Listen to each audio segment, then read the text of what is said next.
The rain was coming down in sheets as I drove home from the hospital, the windshield wipers barely keeping up. I am Torin, 44, and I work as an emergency room doctor in Chicago. After a particularly grueling 16-hour shift, all I wanted was to collapse into bed next to my wife, Alara. We'd been married for 15 years, and while things hadn't been perfect lately, I never imagined the kind of storm that was brewing. Alara was a talented graphic designer working from home for a small firm. It gave her the flexibility to manage the house and our two kids, 12-year-old Ronan and 10-year-old Maeve. Lately, though, she seemed distant. She had always been warm and affectionate, but in the last few months her hugs felt perfunctory, her kisses fleeting. I chalked it up to stress. Work had been demanding for both of us. As I pulled into the driveway, I noticed Alara's car wasn't there. That was odd.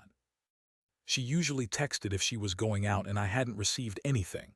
I unlocked the front door and stepped inside, the silence of the house pressing in on me.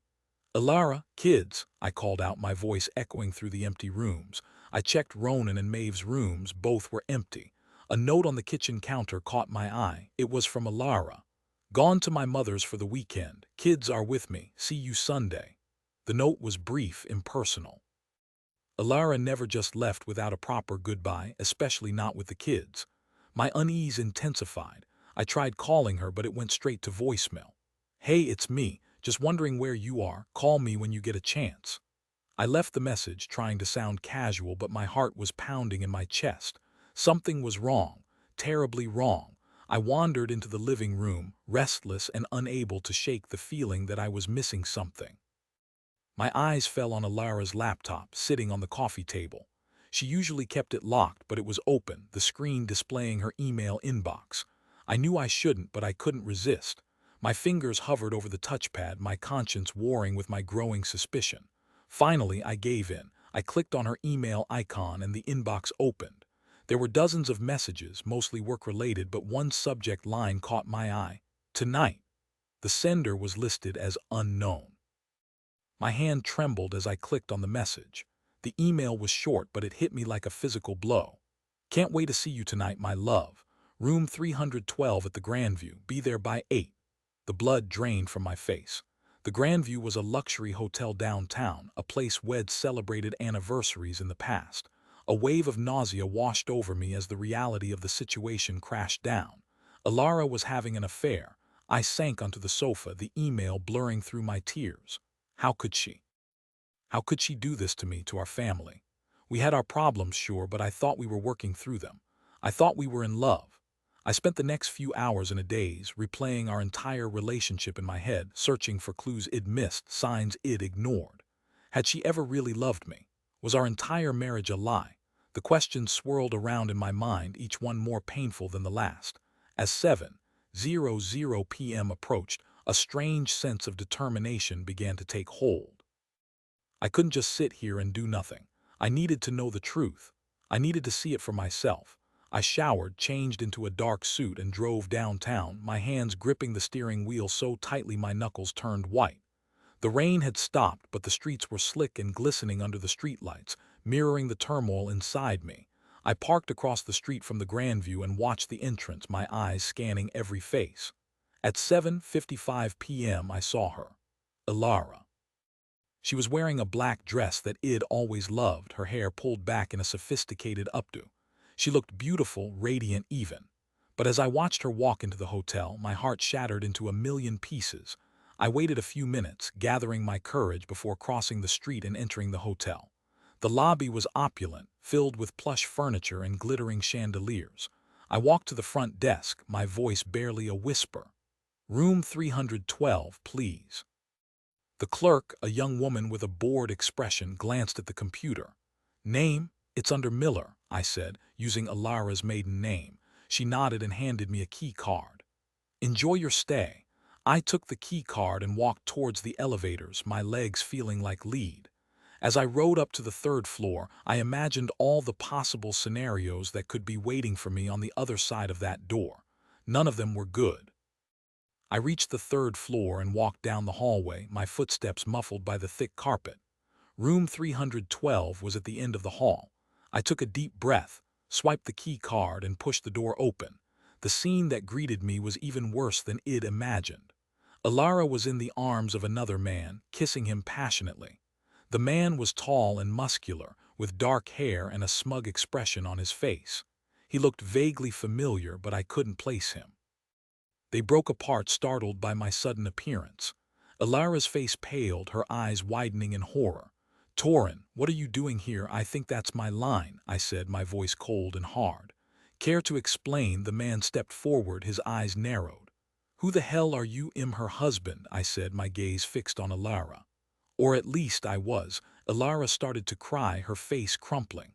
"Torin, please, it's not what you think, really." "Because it looks exactly like what I think," I said, gesturing to the two of them. "You're in a hotel room with another man. You tell me what it looks like." The man chuckled, a cruel, mocking sound. "She's just having a little fun. You should try it sometime." That's when I recognized him. It was Caius, Alara's boss. He'd been to our house for dinner a few times, always acting friendly and respectful. It even considered him a friend. The betrayal cut even deeper. A wave of anger washed over me, so intense it felt like I was going to explode. I lunged at Caius, grabbing him by the collar and slamming him against the wall.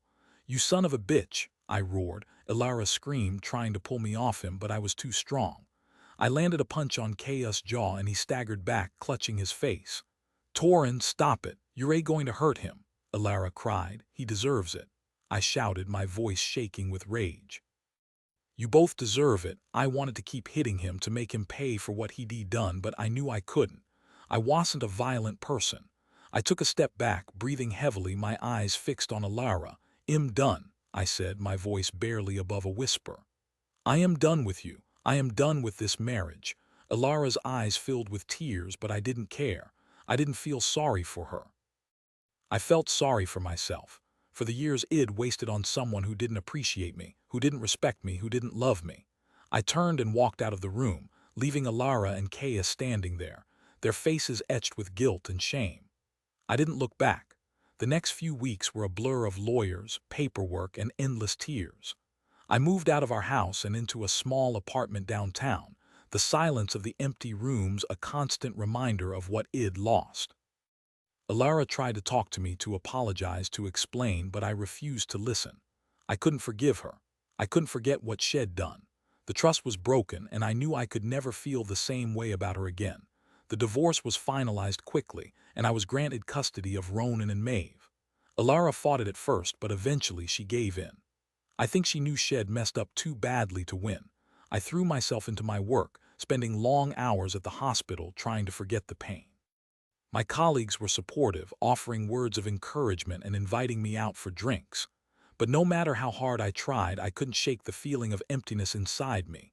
One evening, a few months after the divorce, I was working late when I received a call from an unknown number. I hesitated before answering, but curiosity got the better of me. "Hello," I said. "Torin, it's Caius." I almost hung up, but something in his voice stopped me.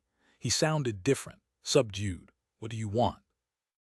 I asked, my voice cold. I wanted to apologize," he said. "For everything," I scoffed. "An apology, that's it. You destroyed my marriage and all you have to offer is an apology." "I know it's not enough," he said. "But I wanted you to know that I regret what happened. Alara and it was a mistake. A stupid, selfish mistake, you think," I said, my voice dripping with sarcasm. "She left me, you know," he said, his voice barely a whisper. "A few weeks after you found us. She said she couldn't be with someone who'd betrayed her husband. The irony, right? I didn't say anything, but I felt a flicker of satisfaction. Karma, it seemed, had finally caught up with them. I lost everything," Caius continued. "My job, my reputation, my wife. Alara told everyone what happened. My wife divorced me. I'm a pariah now." "Good," I said. "You deserve it." "Maybe I do," he said. "But I wanted you to know that I understand the pain I caused you, and I am truly sorry." I hung up the phone without saying goodbye. I didn't forgive Caius, but I felt a sense of closure. He'd lost everything just like I had. The difference was I hadn't deserved it. Life after Alara was hard, but I was determined to make the best of it. I focused on my kids, spending as much time with them as possible. We went to movies, played games, and took weekend trips. I wanted them to know that even though their parents were divorced, they were still loved and supported.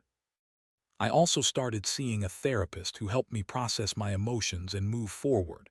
It wasn't easy, but slowly I began to heal. I realized that Alara's betrayal wasn't a reflection of me, but a reflection of her own character. I was a good man, a loving father, and a dedicated doctor. I deserved better. One day, a few years after the divorce, I was at a park with Ronan and Maeve when I saw her. Alara. She looked different, older, tired. She was pushing a stroller, a young child in tow. I realized with a jolt that it must be Chaos Baby. She saw me too, and her face flushed. She hesitated for a moment, then walked over to me. "Torin," she said, her voice soft. "How are you?" "Im good," I said, my voice neutral.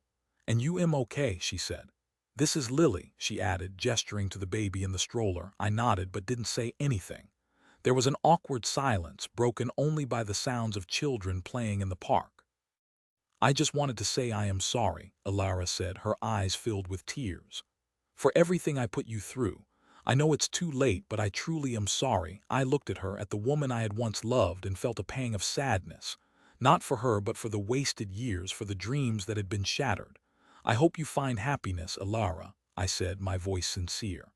"You deserve it." I turned and walked away, leaving her standing there, pushing the stroller. As I walked towards my kids, I felt a sense of peace I hadn't felt in a long time. I had survived the storm. I had rebuilt my life. And I was finally free. Time continued its relentless march. Ronan and Maeve blossomed into teenagers, navigating the complexities of adolescence with a resilience that both amazed and humbled me. They were bright, compassionate, and fiercely independent, qualities I attributed to the strength they'd unknowingly cultivated during the tumultuous years following the divorce. Alara remained a peripheral figure in their lives, present but distant, a reminder of the past rather than a participant in the present. My own life took an unexpected turn when I met a woman named Bront at a medical conference in Boston. She was a brilliant oncologist with a sharp wit and a kind heart. We connected instantly, drawn to each other's passion for medicine and our shared experiences with loss and resilience.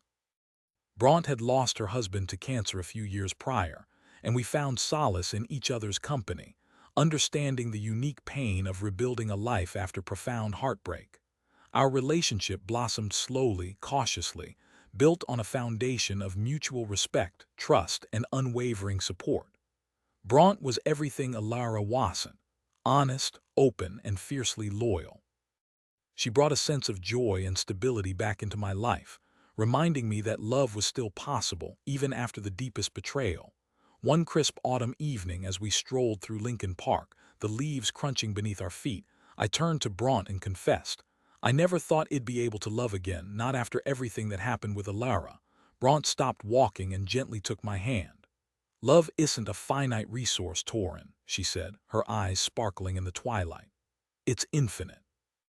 And you have so much love to give." Tears welled up in my eyes as I realized the truth in her words. I had closed myself off, convinced that I was incapable of trusting anyone again.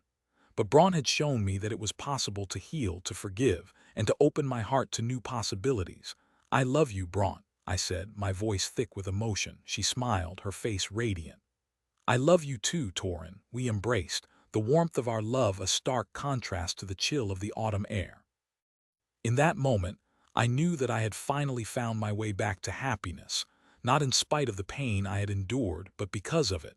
Life with Bront was everything I had ever wanted, filled with laughter, adventure, and unwavering support.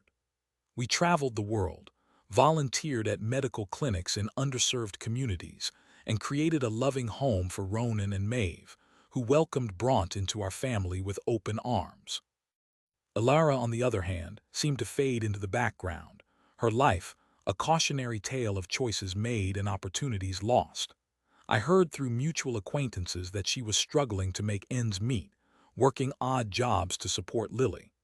Caius had disappeared from her life completely, leaving her to face the consequences of their affair alone. One sweltering summer afternoon, I received an unexpected phone call from Alara. I hesitated before answering, unsure of what she could possibly want after all these years. "Torin, it's Alara," she said, her voice strained. "I need your help." My heart sank.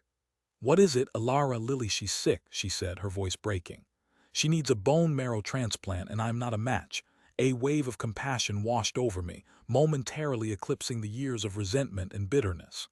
What about Caius? I asked. He's not in the picture, she said, her voice barely a whisper.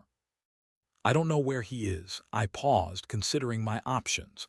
I had moved on with my life, found happiness with Bront, and built a loving family. But I couldn't ignore the plea in Alara's voice, the desperation of a mother facing the unthinkable. "I'll get tested," I said, my voice firm. "Tell me where to go."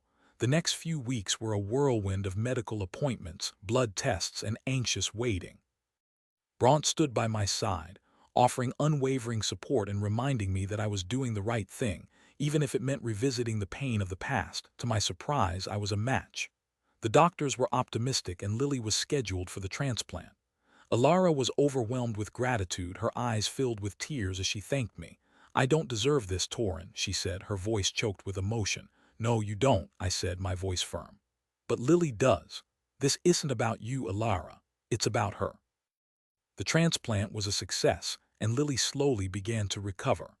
Alara remained by her side, her love and devotion unwavering. I visited them at the hospital a few times, watching Lily play with her toys, her laughter filling the room.